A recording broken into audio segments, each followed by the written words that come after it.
We've only got him for about 15 minutes, maybe less because of votes coming up. Congressman Ron Paul needs no introduction. Globally now recognized as the true leader of the liberty movement against collectivism and corruption. We've got a host of questions for him. Sir, gold is exploding. Silver is exploding right now. The Federal Reserve is monetizing now 70% of the debt. The dollar is plunging. Everything you've talked about is beginning to unfold. OPEC's talking about $200 a barrel oil. Is this the big event you've been talking about that we're beginning to see come into view? Well, it's huge, and it has started, and whether it comes about and really is identified as the big event and everybody recognizes it within the next 30 days or so, I'm not positive. But I believe it is the beginning, but it's been going on. You know, you and others have been talking about commodity prices going up, but even Greenspan today had talk. He said, hey, we better keep an eye on this inflation. You know, but what he fails to see, is so many others fail to see, is inflation is when they print the money and create the credit out of thin air, and then the price increases come afterwards. So we've known there's been inflation. Now we're just looking for the bad results. So, yes, this is big, and that surge in gold today is a big issue. Today I was talking to the staff, but I didn't say the price of gold was up. I said, well, the dollar was just further devalued, against gold, which is the ultimate test. Devaluation is not good for anybody. But when you grill Bernanke monthly in the banking committee, he almost sometimes does laugh when you talk about inflation. He acts like it's no issue, but the head of Walmart says that inflation is going to be very serious.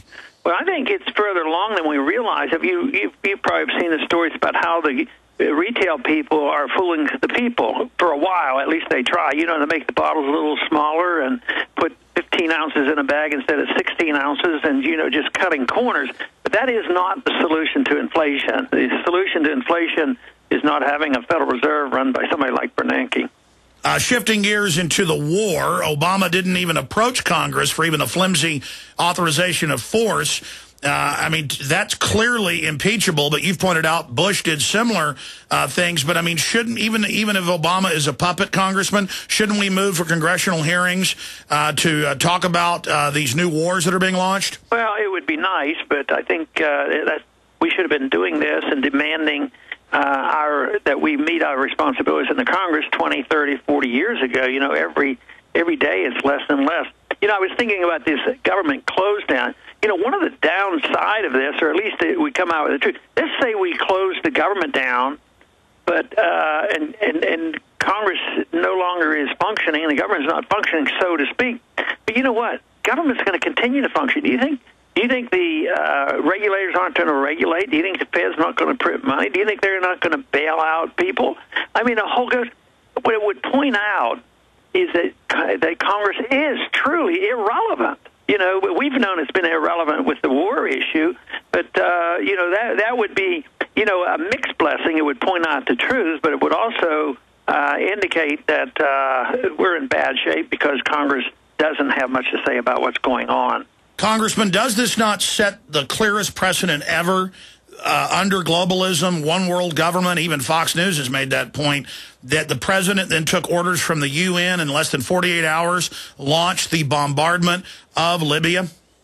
Yeah, and they, even Bush Sr. bragged about that. Remember, he didn't want to go to Congress. He came and got a token approval in 1990, 91, for the Persian Gulf War. But he says he got his orders from the UN. He didn't need to go to Congress. He eventually did. But he even used the word. That was the first time I heard a president use the word New World Order. Anybody that used that had to be a conspiracy nut. But Bush was saying, well, this is what we need to do for the New World Order. And they used that, of course, when they gave us the WTO. The New World Order is marching on. And the New World Order is certainly looking at this monetary crisis. We want, the Constitution. We want sound money. We want gold money and honest money. At the same time, the internationalists are planning, for their international fiat currency. Stay there. Let's come back with that, Congressman. Quick break. We'll be right back with Ron Paul. All right. We've only got 10 minutes with him once the bell rings for the vote. So we got Congressman Ron Paul joining us. Obviously needs no introduction. We were just talking to him a few minutes ago. If you just joined us, we were raising this point of Obama becoming the first sitting president to be sitting on the UN Security Council as the head of it, violating Article 1, Section 9. Now, not even getting a token authorization of force or resolution from Congress, following UN orders to launch that attack in less than 48 hours. We were talking about this really being the biggest move yet for the New World Order, and then we were getting into, Congressman, how we want more liberty. We don't want dollar devaluation. We want Congress in control of currency and credit. But instead, the banksters you were mentioning, they want something else. They're openly calling now for a world government, an IMF, World Bank, Bancor, global currency. Can you speak to that, please? Yes, and I think the evidence is mounting about our concerns about the dollar, crashing. Prices are going up. They've been going up. But I thought it was very important today that Bernanke, in his sweet talk, admitted that, prices are going up. We'll have to watch this very carefully in case we have to do something. Of course, all the damage has been done over the last 3 years because they doubled and tripled the money supply, and that's where the problem is. So they know what we know and what we talk about.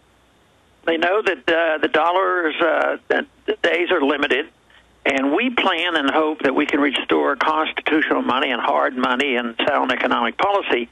At the same time, the crisis that's coming, the new world orders, the world people, they see it as an opportunity to move one step forward. They go to war, and they go to war under NATO and United Nations, not by the Congress. But they want also, because ultimately the big one is control of the money. So they are making their plans to have a worldwide fiat currency, the IMF, World Bank operations. But they have a long way to go because that still is fake money. It's fiat money, and they have to defy the marketplace.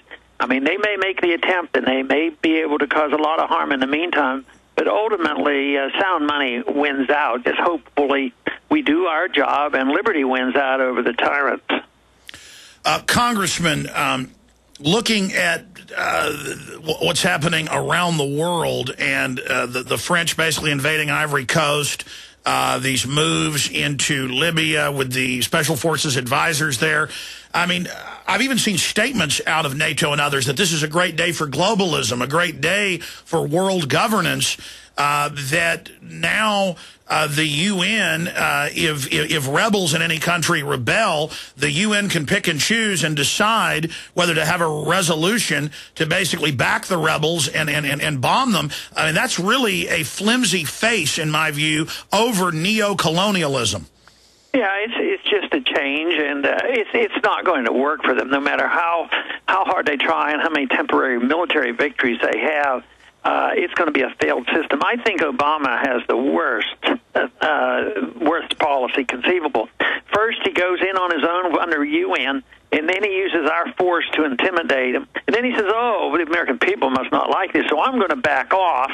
There's no way that we won't be blamed for everybody getting killed over there because it'll be our weapons and our money, and if they need us, we're going to go back in, and already they do have our CIA agents in there, and we've handpicked a guy that lived over here for 20 years. We've sent him over. But it's messier than that. They can't iron this out. They think they've ironed it out in Iraq and Afghanistan, and they're nowhere close to it, even in Iraq. I think that's a terrible mess. But here we are over-assisting the rebels in Libya, and already it's well known that Al-Qaeda has infiltrated the rebels in Libya. So they're doomed to fail, and the bankruptcy will bring us to our knees. Let's just hope we can put it back together in a lot better shape than we have it now. Well, as you know, Congressman, and because you've cited his work quite a bit, Michael Scheuer, the former head of the bin Laden program at the CIA, chief analyst, just 2 days ago on CNN, he said, look, you guys are putting out pure theater. So is Hillary. So is Obama. This is absolute garbage. There is Al-Qaeda. Al-Qaeda is the core of this group.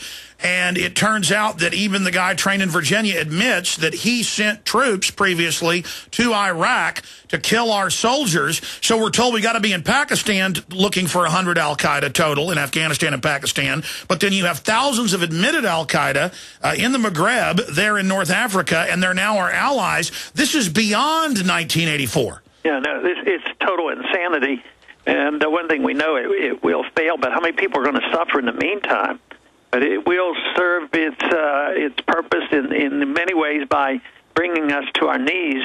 And some of them, like the opportunity, they don't let emergencies go to waste. They take advantage of it, and that's why they think they can advance the New World Order and one world government under these conditions. But, I think communications these days are such that our message is spreading, and I hope we're going to be very good competitors with the one worlders. Well, that's my next point. We were talking during the break about how Fox even admits to you, well, we have you on because the viewership goes up. There's still a free market of ideas. And Cass Sunstein and others, and now we've seen Senator Graham with the foolish Koran burning, saying maybe we should restrict free speech on Face the Nation.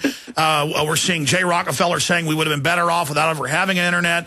We see real moves and real announcements for fairness doctrine with this perfect storm of dinosaur media that's carrying water for the insiders, losing credibility, government losing credibility, and so more and more of a incentive to try to shut down our voices, but the genie's out of the bottle. What's your view on that? Well, I think we always have to be vigilant, and I think they are going to try very hard. I think if you look at the educational system, the real competition in education is homeschooling and private schooling. And the government doesn't like that. They don't like this competition. But so far, more and more people are joining it. I think they're going to have a hard time closing us all down. I think they're going to have a hard time taking our guns. I think they're going to have a hard time taking the gold away from us like they did in the 30s. I just don't think that's going to happen. I think our side is growing and it's alive and well and more determination. Some people probably are further along in their pessimism about what we can salvage than I am. But I remain, in many ways, optimistic that much good can come of this. And so no matter how hard they try to suppress us, I think it's going to be impossible to do it. Well, you're right, and that's what you've written about and spoken about for decades. If we individually live a philosophy of liberty, it's going to outshine everything around us, our neighbors, local government, federal government, and people are going to see that success and that track record of being accurate. For 30 years, you've talked about inflation, tax, devaluation. In the campaign 3 years ago, some tried to laugh at you, but now I see editorials in major papers everywhere saying Ron Paul won't get the snub this time, and that leads me to 2012. Obviously, even if you didn't get the nomination, it would be a great educational victory to have you in those debates. When are we going to be hearing an announcement, Congressman, on whether you're going to run for president or not?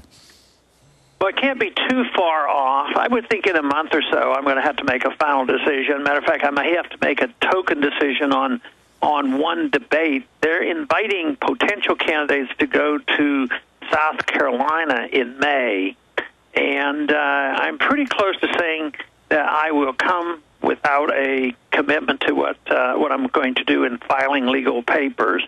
So we're getting awfully close, and there's just a few other things that I have to iron out personally to make my final decision. But it has to come. But none of the other major candidates have made that official announcement. I'm not quite sure. Obama, that's all, Obama. Yeah, Obama. He's the one that got out in front of everybody else. So I guess there aren't going to be any other candidates. Maybe the other Republicans are intimidated. Maybe they think they can't beat him now that he's a popular war president. Well, sir, you're going to win in the intellectual battle. I mean, the great educational engagement you did 3 years ago, I would guess is going to be dwarfed. I'm a little worried about your safety. I think everybody should pray for you, also financially support you. I mean, obviously, I hope you're going to have some really good bodyguards because I believe you've got a chance to actually win, sir. And then you're going to have to publicly come out when they try to steal the nomination from you, like they threatened Reagan with if he didn't put George Herbert Walker Bush on. I mean, do you have any concerns about your safety? Well, yeah, when I get in a car and when I get in airplanes, I mean, just normal life provides dangers to us. People urged me to be cautious in the last campaign, and I didn't change things a whole lot.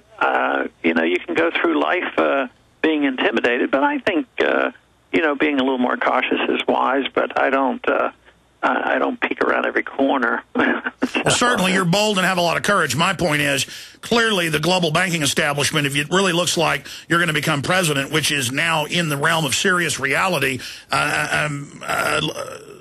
I mean, certainly these people are known for bombing countries that don't have central banks they run. Yeah. Did you see where they set up a central bank with the radicals with the rebels in Libya? First thing they did, we got a couple of rebels out here. We need a central bank. That isn't insane. Well, we're almost out of time with you, Congressman. I've got a few other questions for you. Okay, we have about 3 minutes. I think we can do them. Okay, great. So they have rung the bell now. Yeah. Congressman Jesse Ventura was on here yesterday, former governor.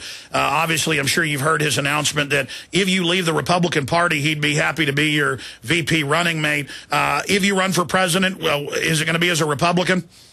As of now, that's mainly what I've been thinking of, but I guess in life you should always keep all options open. But right now I'm still a Republican congressman, and we did it last time as a Republican.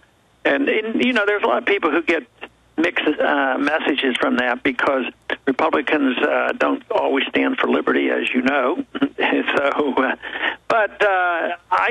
Parties are somewhat irrelevant to me, whether I'm an independent, Republican, or libertarian. I think there are vehicles for delivering a message. So right now I am working within the Republican Party. Congressman, looking at the TSA, are there plans on congressional hearings? Multiple states are moving to try to bar the TSA, sticking their hands down people's pants, baking people in radiation microwaves. What are you doing to try to reverse that? Well, one thing is that I feed a lot of information to Jason Chavez, who's the chairman of that subcommittee, and he is hot on that issue. He's a very good congressman, and he is outraged over it, as we all should be. And I think if people have examples, the bad examples of it, that always helps, visuals and pictures or anything. If they can either send it to him directly or to me, I think we can make use of that as a weapon because there will be hearings on this. All right. In closing, building up towards an announcement to run for president, my gut tells me you're going to do it, sir, because you understand it's just too important to get the word out. What can listeners and liberty supporters do to start getting their engines warmed up to give you the maximum support out of the gates when and if you make this announcement? Well, in a couple of weeks, I think it's April 19th, I have another little book coming out. That might be a time for an explosion of interest. And the book does not make money for me. It goes into my foundation. But it's a message. It's a book talking about 50 issues dealing with, and it's called Liberty Defined. And coinciding that with an announcement could be interesting, even though those plans have not been made to do such.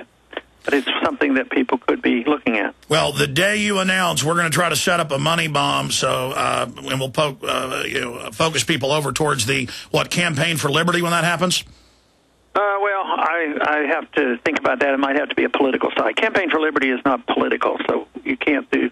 But you can do something. That would be the congressional coffers, then. Well, sir, thank you so much for spending time with us. Go to your vote, and God bless you, and Godspeed. Thank you. All right, there goes Congressman Ron Paul. We went a little bit into that break.